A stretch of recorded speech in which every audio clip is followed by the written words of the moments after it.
Good morning. Welcome to Blue Willow. Today we're going to start a Christmas project that's simple and easy to do. For me, it was about a 45-minute project.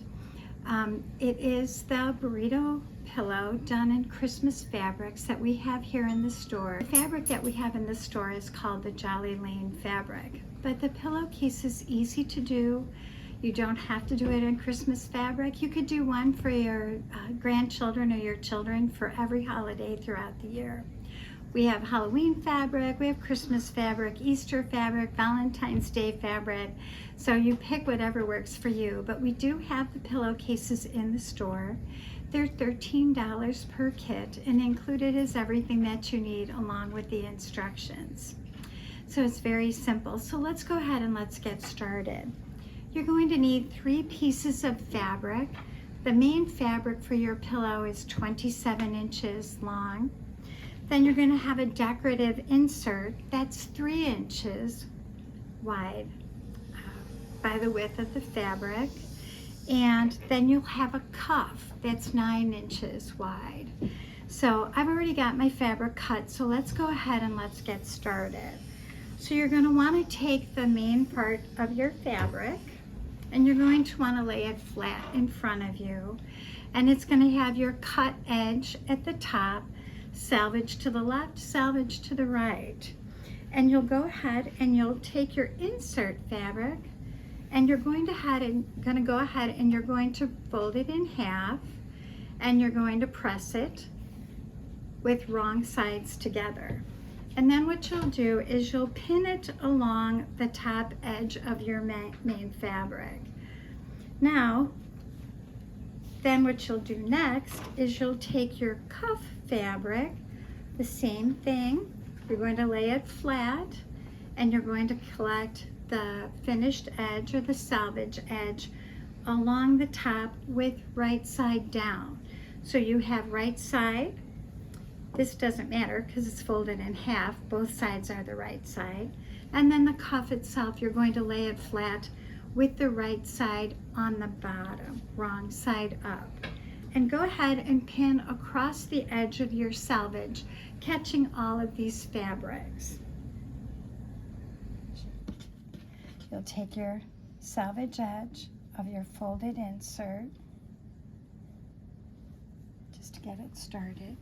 Then you're going to take your cuff fabric and lay it on top, right side facing, and you'll pin these together.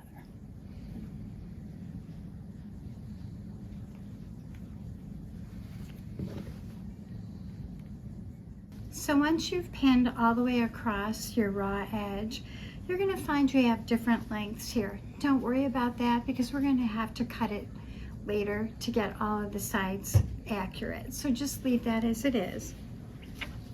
Fold your cuff up, and you're going to take the main body of the pillow and you're going to roll it up.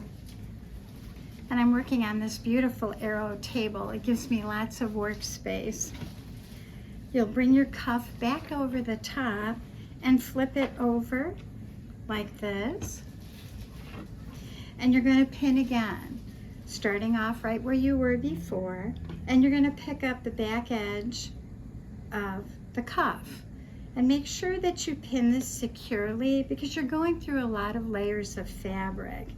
And what I do is I go ahead and I pin very close to the raw edge so that the pins will stay in place as I move my way across the pillow cuff as I sew it.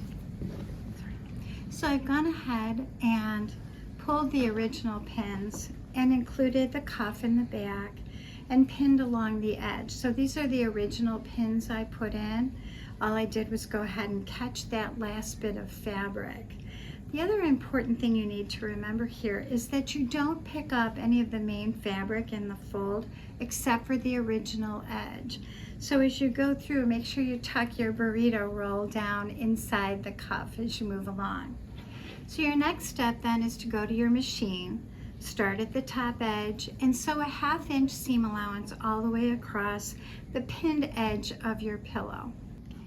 So I'm sewing today on this beautiful Husqvarna Viking 150-year anniversary machine. It's got a lot of wonderful features that Viking machines always have.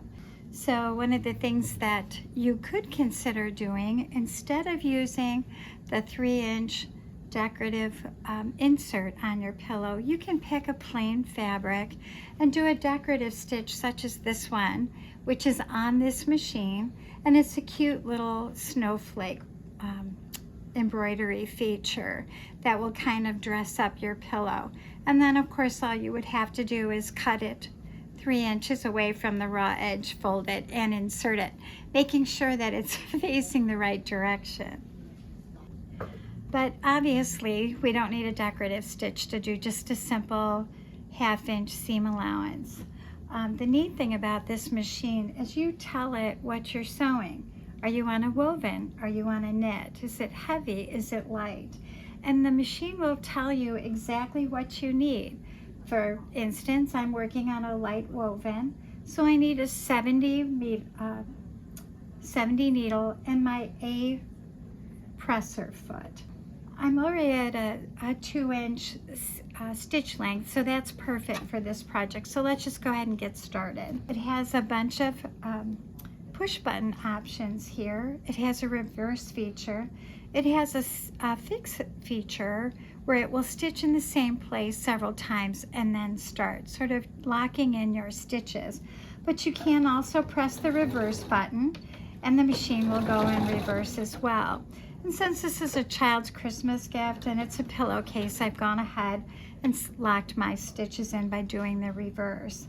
And as I said earlier, when you pin within the seam allowance, it just makes it so much easier to sew this part of the pillow project.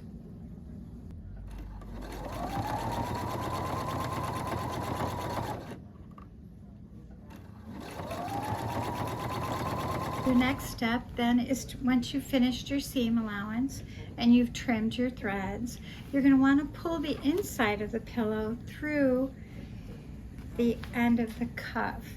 And it may seem kind of funny, but it actually works.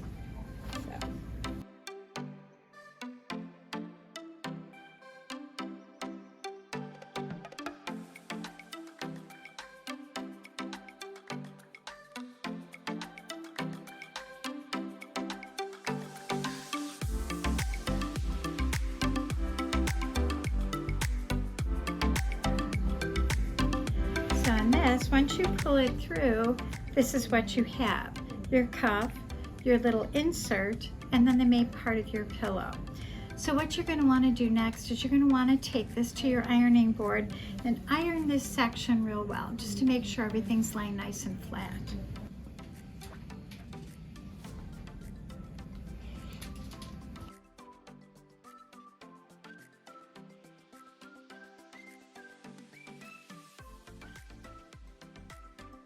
Next up, we want to take the pillow at this point, once it's been pressed, and you want to trim off the raw edges so that everything is even and we get a nice smooth edge on it. So I've taken it to my cutting board, and with my rotary cutter, I'm just going to trim off the excess.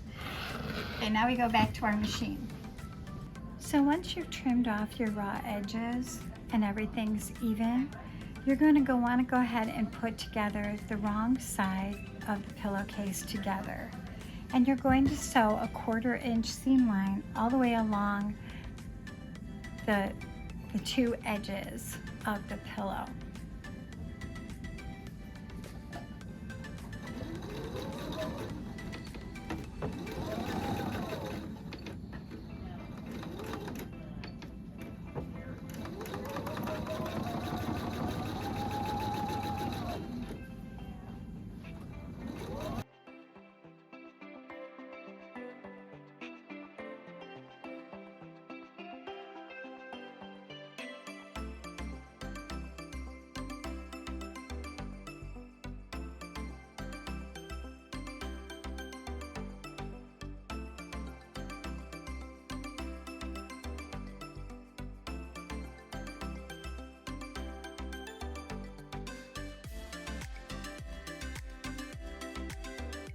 So I've gone ahead and I've sewn the 2 raw edges of my pillow, clipped the corner, and I've trimmed all my seam allowances to make sure they're nice and clean. So one of the last steps involved in finishing up your pillow project today is to turn it inside out, like I've done here.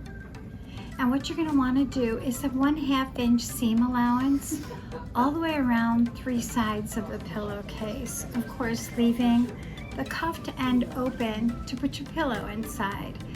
This way you're creating a French seam, or you're enclosing one seam inside of another.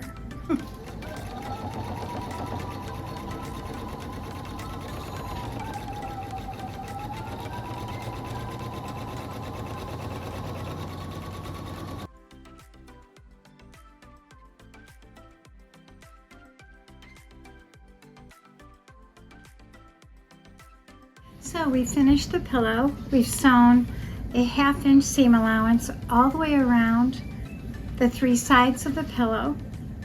You don't really have to do the 3rd side because it's based on the fold of the fabric, but I think it gives it a little more of a finished look. So all we're going to do now is we're going to turn it right side out, and you'll see that the project is finished.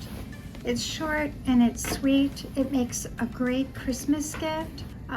You could add lace, you could add pockets and tuck in a cute little Christmas book.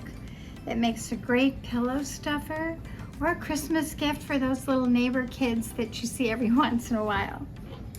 But this is the finished product. You'll want to press it out real good. I use Best Press. It's a great product. We have it in the store. And we go ahead and you'll have your project all completed and ready to go. So this is just the red version of the gray one that we showed you earlier today. I hope you found this fun, and have a great day.